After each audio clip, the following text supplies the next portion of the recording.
আসসালামু আলাইকুম ওয়া রাহমাতুল্লাহি ওয়া বারাকাতুহু। আলহামদুলিল্লাহ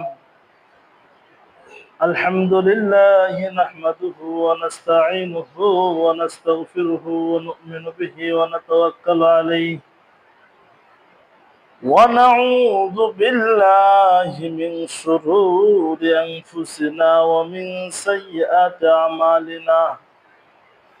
من يهده الله فلا مضل له ومن يضلل فلا هادي له ونشهد أن لا إله إلا الله وحده لا شريك له ونشهد أن سيدنا وحبيبنا ومولانا محمدا عبده ورسوله أرسله بالحق بشيرا ونذيرا بين يدي الساعة من يطع الله رسوله فقد رشد ومن يعصهما فإنه لا يضر إلا نفسه وقال تعالى أقيموا الصلاة وآتوا الزكاة وأقيموا الصلاة وآتوا الزكاة واركعوا مع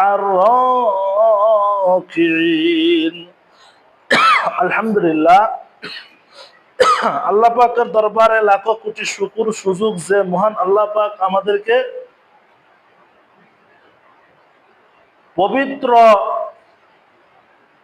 জুমার দিনে পাক সাফ হয়ে পবিত্র করে আসার, কোরআন ও হাদিস থেকে কিছু কথা বলার এবং শোনার তৌফিক দান করলেন।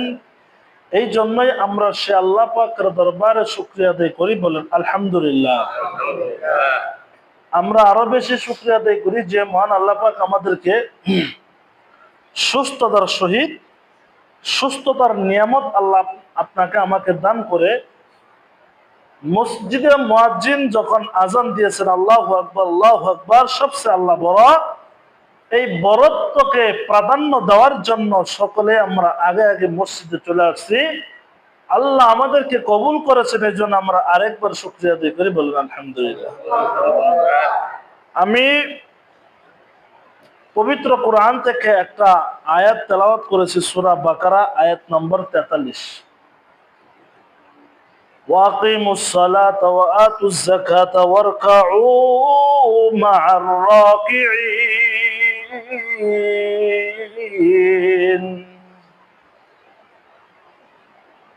তোমরা নামাজ কায়েম করো, যাকাত আদায় করো